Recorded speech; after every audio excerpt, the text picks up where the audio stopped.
Saludos amigos, seguidores de este programa Análisis a la Luz del Derecho. Una vez más, la entrega semanal, como cada viernes, junto con mi predilecto colega Santo Báez. Muy buenas tardes, doctor Miguel Rí, y a esa legión de radioescucha que cada viernes nos sintonizan a su programa Análisis a la Luz del Derecho. A lo que arribamos ya a hoy, viernes 20. Viernes 20, doctor, del mes de septiembre. Bien. Antes de iniciar con el tema de hoy, quisiéramos extender salutaciones a nuestros amigos de seguidores, cibernautas, que siguen este programa y que han hecho algunas solicitudes de temas que desarrollemos aquí. Otros nos han extendido las invitaciones para que desarrollemos charlas en su lugar. Muchas gracias y de antemano, el día de hoy traemos un tema interesante que se correlaciona con el tema abordado la semana pasada y que viene a ser esa luz en el túnel que tienen esas mujeres víctimas de la violencia intrafamiliar y de la violencia de género en sus hogares, y que trata de arrojarle un poco de luz. El día de hoy trataremos lo que es la orden de protección y las casas de acogida o refugio. La primera se refiere a un instrumento jurídico y la segunda, un lugar donde conseguir protección. Sin más nada, quisiéramos establecer lo siguiente, Santo Báez. Hasta julio del 2024 de este año, conforme lo establece el reporte estadístico de la Procuraduría, se han emitido 21.865 órdenes de protección a igual cantidad de mujeres.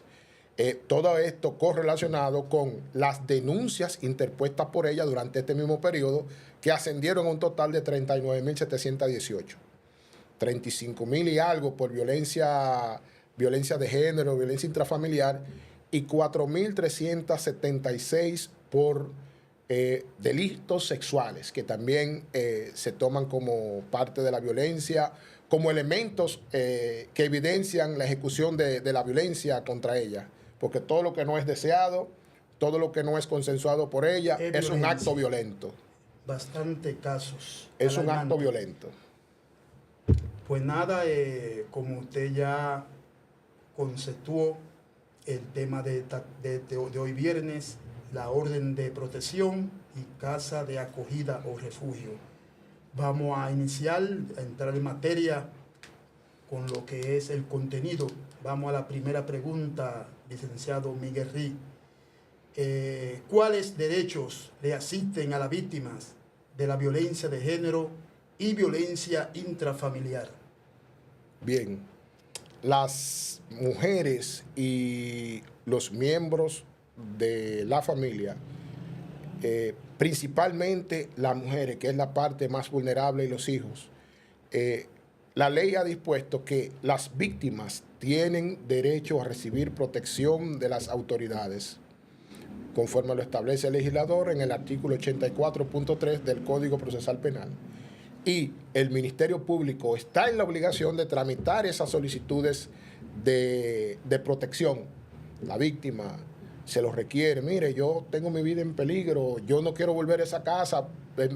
Existen lugares que dispone la ley y que ha dispuesto el Estado a los fines de lograr preservar la vida y la integridad física de esas víctimas.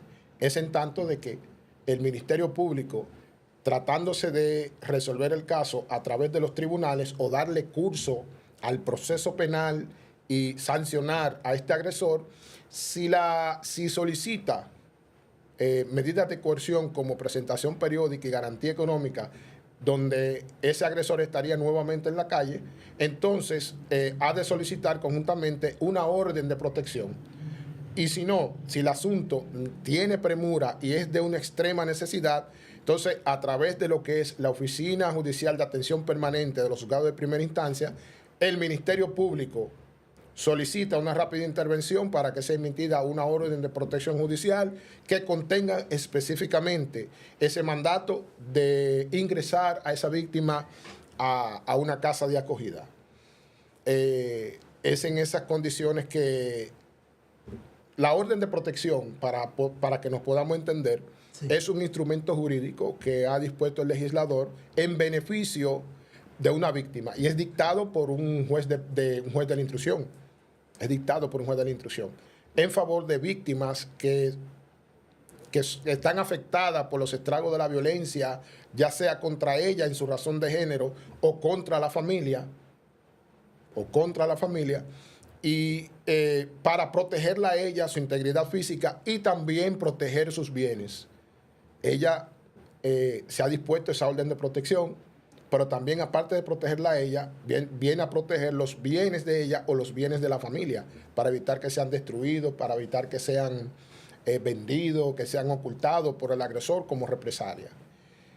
La orden de protección en nuestro ordenamiento jurídico no es porque sí, sino que como el mundo jurídico conoce de que República Dominicana también es signataria de algunos tratados internacionales de corte de naturaleza de derechos humanos, y tratándose de lo que estamos hablando de la violencia de género, forma parte de esos derechos fundamentales que hay que proteger, el derecho a la integridad física, el derecho a la vida. Firma un convenio llamado Convención de Belém do Pará, que se firma en Brasil el 9 de junio de 1994, lleva por nombre Convención Interamericana para Prevenir, Sancionar y Erradicar la Violencia contra la Mujer. En su artículo 7, literal D, hace especificaciones muy puntuales donde establece que los estados signatarios tienen el deber de adoptar medidas jurídicas encaminadas a advertir, la palabra que utiliza es culminar, advertir, so pena de sancionar a todos los agresores que hostiguen, que intimiden, que amenacen o que le hagan daño a la mujer. Eso es lo que es la orden de protección. Bueno, ahí estuvimos escuchando la acotación concerniente a esta pregunta del licenciado Miguel Rí. Miguel, ¿cuál es la condena? ¿Cuál es el contenido de una orden de protección? ¿Qué abarca? Bien. Para que tú la aclares a la Sí, hay que aclarar que dentro de la orden de protección no hay condenas, sino que hay un conjunto de mandatos que ha establecido el juez y que obligatoriamente deben de cumplirse, tanto el agresor, y también hay algo para la víctima, una advertencia. ¿Qué dice? Conforme lo establece el artículo 309-4 del Código Penal, que es mediante el cual entra en función lo que es la orden de protección, primero, establece que el tribunal apoderado, como hemos hablado, la Oficina Judicial de Atención Permanente, en función de Oficina de Atención Permanente, dicta una orden de protección en favor de la víctima. Al agresor lo condena a que restituya los bienes dañados u ocultados. O sea, si el agresor, en medio de la violencia o después de cometer los actos de violencia, en medio de la violencia destruye algunos ajuares, o después de los actos de violencia y que la mujer, temiendo por su vida, sale, el agresor se lleva cualquier bienes, prenda, cualquier cosa de la casa, como continuamente ocurre, eso no es raro. Entonces, el tribunal ordena a ese agresor a que tenga que restituirlo. Ordena que tenga que restituir eso, tiene que pagarlo. Si rompió un televisor, tiene que comprar uno, tiene que comprar otro, y ojalá sea de mayor calidad y mayor amplitud para que sean de mejor beneficio para la familia, pero ordena que sea restituido el bien. Hay algo que puntualiza este artículo en la parte final, y es que no podrán acogerse circunstancias atenuantes en provecho del agresor. ¿Qué significa eso, licenciado? Que no hay excusa para sus actos, que el tribunal no va a coger ningún tipo de excusa que él trate de explicar, que pasó por esto, que pasó por lo otro. La violencia de género en los tribunales no acepta excusa, y no se van a coger ningún tipo de excusa para tratar de motivar el por qué usted cometió ese acto. Bien, además de eso, la ley indica que el juzgador podrá imponerle al agresor a que de manera accesoria tenga que participar en programas de asistencias obligatorias, asistencia a terapias obligatorias que tienden a corregir su método de pensar y a corregir su conducta por 6 meses. No es que si quiere o no quiere, que lo envían a ambos no, al agresor. Al victimario. Al agresor. Okay. Al agresor, porque se supone que quien tiene la conducta desviada es él. Correcto. Él es el que comete los actos de las infracciones, los actos de víctima. Ahora bien, vamos a tratar de mostrar o enumerar de manera resumida cuál es el contenido de la orden de protección. Habla de que como la orden es en beneficio de la víctima, se refiere entonces en contra del agresor. Obliga o ordena al agresor a abstenerse de molestar, intimidar, amenazar a la mujer. O sea, esa conducta, esa actitud, esos actos, la orden de protección ordena que tiene que detenerse. Pasó ya el problema, pero ya a partir no puede pasar más. Es lo que decimos, no puede volverlo a hacer más. Pero aquí ya está advertido. Está advertido. Hay muchos licenciados que la eternan tratando detenido ese tipo de amenaza. Recuerda que estamos hablando de un tema conductual. Es un tema de actitud, un tema que en su mente le está generando dictámenes contrarios al orden normal. Y él cree, haciéndolo, él todavía no ha aterrizado y no entiende que es algo incorrecto. Y todavía le conocen medidas de coerción. Todavía están presos y todavía las llaman para seguirle intimidando y amenazando. Y no te apures que cuando yo salga. Pero hay un asunto que cuando se ven cara a cara en los tribunales, como ha pasado mucho, ya quieren poner la cara de Angelito, pero por ahí en el Código Procesal Penal establece la actitud del imputado frente al proceso y la actitud frente a la víctima. Y esas amenazas y esas llamadas son muestras de que usted sigue con su actitud violenta, que usted continúa con su idea de hacerle daño. Y ellos no lo saben eso. Bien, ya las víctimas ya saben que ese tipo de llamadas y esas cosas nada más tienen que acercarse al Ministerio Público para que hagan el procedimiento como es, procedimiento técnico como es. Son intimidatorias solamente. Sí, pero que son llamadas y son mensajes que están ahí en los celulares. Sí. Y cuando se muestran, prueban que él continúa con una actitud violenta y él está tratando de conseguir una libertad condicional o está tratando de que le varíen la medida de coerción, pero con una actitud violenta todavía. Bien, entonces también puede contener la orden de que se disponga que el desalojo inmediato del agresor de la casa. El juez puede ordenar a establecer eso ahí inmediatamente, tiene que sacar toda su ropa, salir de ahí y permitir que la familia continúe su vida armoniosa, su rutina de vida normal, entrado ya en armonía y tranquilidad. También el tribunal le limita lo que es la capacidad para volver a la residencia y para acercarse a lugares donde converja donde la víctima vaya. Le limita, la orden le prohíbe que él se acerque a tantos metros, donde la señora vaya. Va al salón, va al supermercado, va a llevar esto, va a llevar lo otro, tiene su horario, tiene su rutina y él lo sabe, tiene que limitarse de no acercarse ahí, porque esto pudiera convertirse en un agravante. Habíamos hablado en el programa anterior que cuando comete un acto de violencia y se haya emitido una orden de protección previamente, la violación de esa orden de protección se convierte en un agravante para su proceso. Correctamente. O sea que si la persona todavía está metido, lógicamente está involucrado o inmerso en un proceso penal, viola alguna disposición de la orden de protección, esa actitud es tomada como un agravante que se le complica el proceso penal y fundamenta una serie de situaciones negativas para su propio beneficio del proceso. Hablo del agresor. Y en hipotético caso, doctor, antes que usted continúe, que hayan procreado hijos. Entonces, ¿cómo se lidiaría eso cuando las parejas tienen hijos entre ellos? Procreados. Es un tema de NNA y hemos visto que el tribunal le limita el acceso a la residencia. Sí, sí. Acuérdate que en ese momento él es un interdicto. y aunque él tenga derecho a ver sus hijos, tiene derecho a esto y lo otro, pero hay una situación de agravante que se está presentando ahí, que usted tuvo una conducta o actitud violenta contra la familia o contra la mamá de sus hijos, y hay un tema que tiene que dirimirse ya delante de las autoridades, y ese es uno de ellos. Tiene que manejarse con las autoridades a ver cómo van a hacer el régimen de visita, pero ya se trata de un tema de niño, niña, adolescente. Tenemos también de que el tribunal que conoce de la orden de protección y maneja el tema tiene la capacidad, a requerimiento del Ministerio Público, de los querellantes, actor civil, de ratificar esa misma orden con su contenido, o sea, extender su periodo de vigencia o disminuir el contenido de esa orden.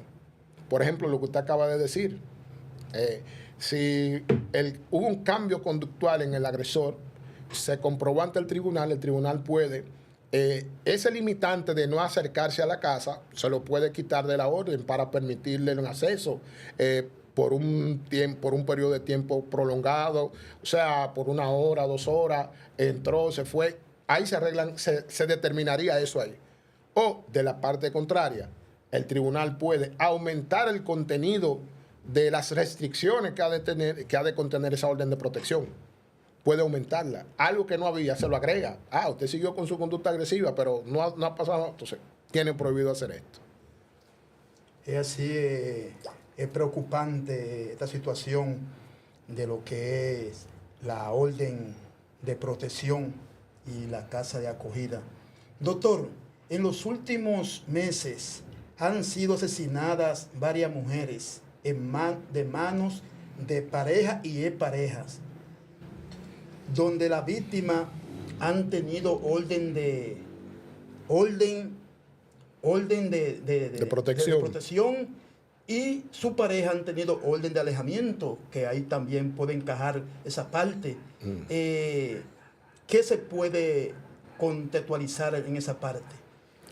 Que las mujeres han sido víctimas, han sido asesinadas. Sí, hemos visto que en los últimos meses han suscitado unos casos en el que ha resultado asesinadas esas mujeres.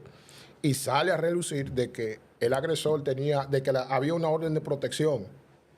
Pero el darle uso o aplicación a la orden de protección, primero es un tema subjetivo. Cada quien sabe lo que le corresponde.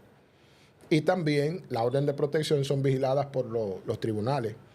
Pero hay un tema social que interviene aquí. Hay factores que intervienen en estos temas. Y es que, ¿cuáles? Por ejemplo, hay muchos casos de violencia de género donde la propia víctima, después que ha iniciado la acción interponiendo una denuncia, se presenta y retira la denuncia. Se presenta y retira la denuncia. Aunque la norma procesal establece que dos partes en litigio pueden llegar a un acuerdo, pueden conciliar, me temo que por el tema de violencia de género no hay conciliación.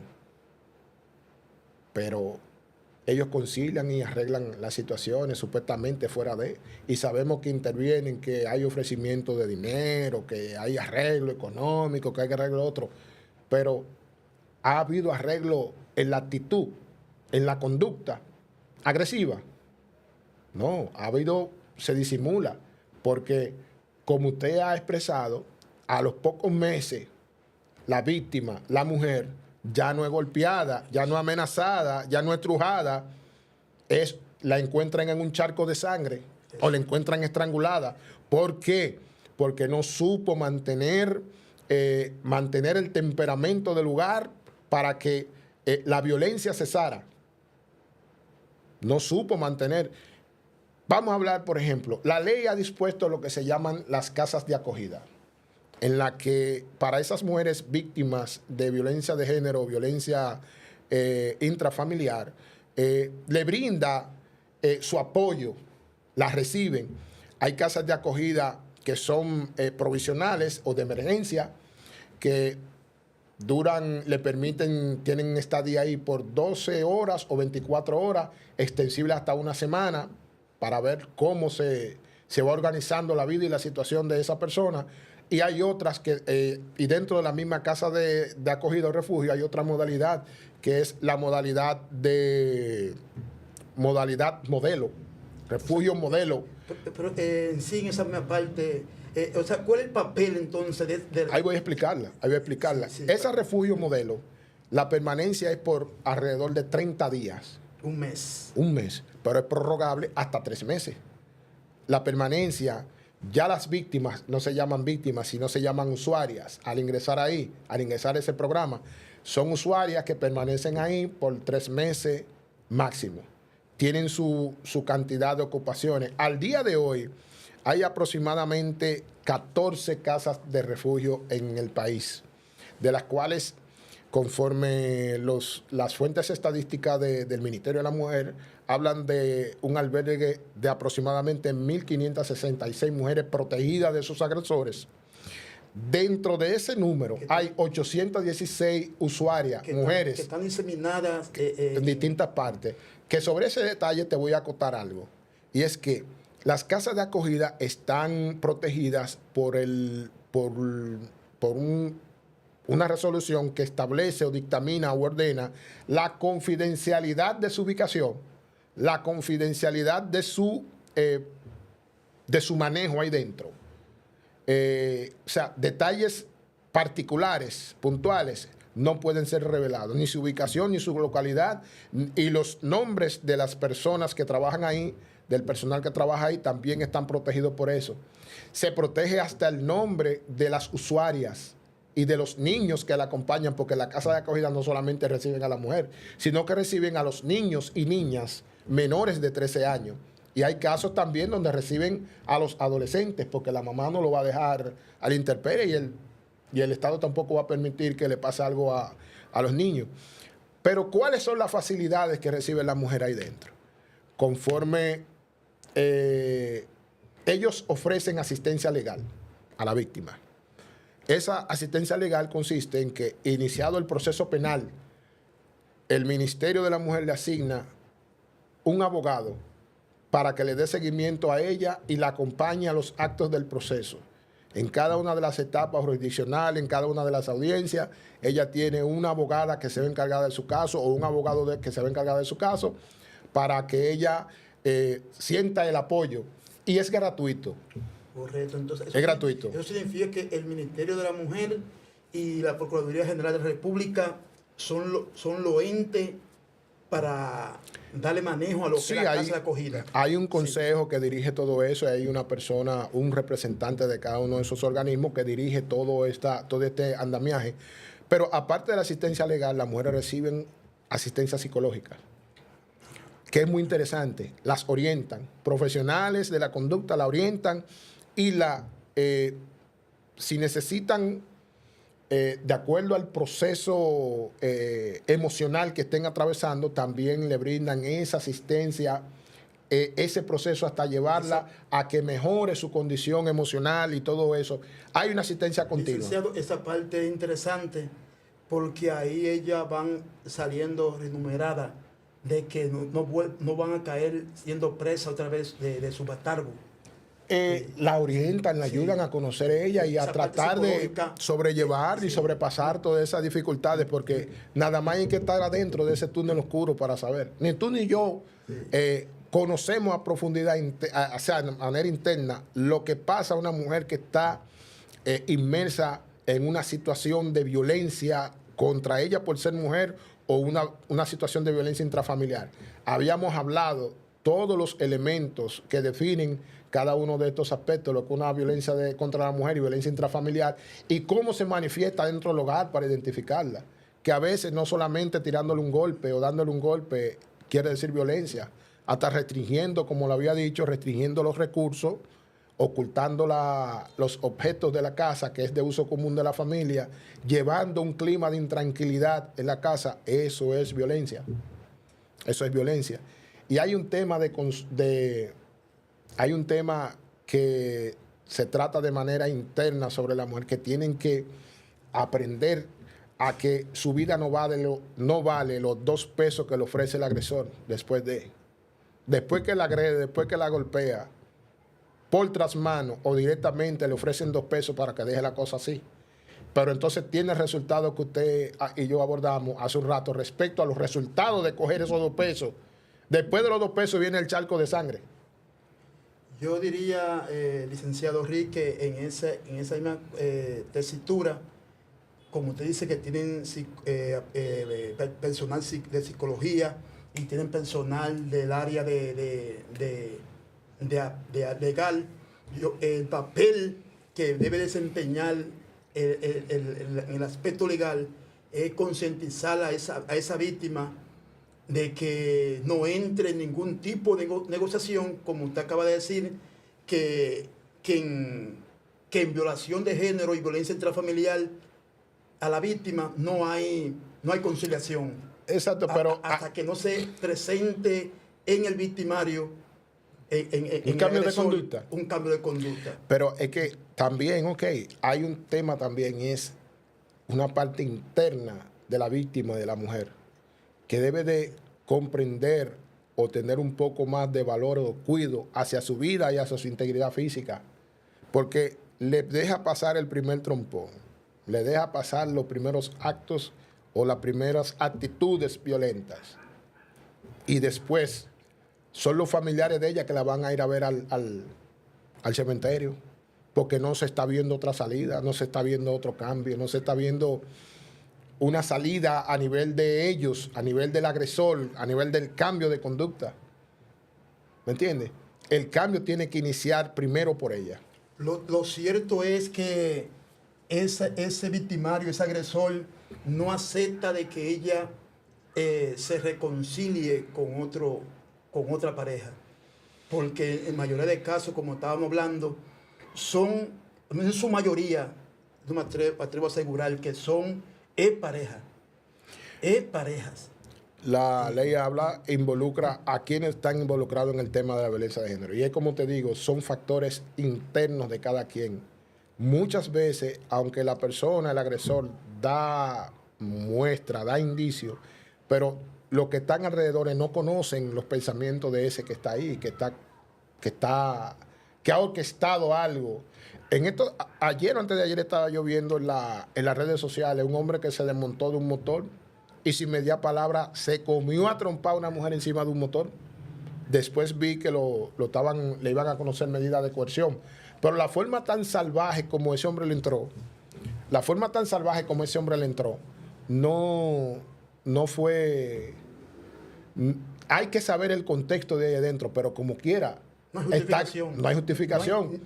Está agrediendo a una mujer, sea pareja o algo. En ese momento que se visualiza ese video, no se ve que ella le haya tirado un golpe, para que él diga, yo me estaba defendiendo. Él llegó a donde ella estaba. Y por X razón que desconocemos, se la comió a golpe. Y ese es el futuro de la que no denuncian. Eso es así. Señores, estamos ya en la curvita de la Paraguay, como dicen allá en mi pueblo natal, Baní, provincia Peravia. Estamos tratando ya en esta entrega de su programa Análisis a la Luz del Derecho. Hoy con el tema la orden de protección, casas de acogida o refugio. Doctor... No, sin más nada, lo que queda es invitar a nuestros seguidores a que continúen dándonos seguimiento en las redes, sigan consumiendo estos programas, que hay informaciones de primera y que las servimos a ustedes con todo el gusto. Sin más nada, nos vemos en la próxima. Ahí está la invitación. Nos vemos el próximo viernes, si el Señor lo permite. Pasen buenas tardes.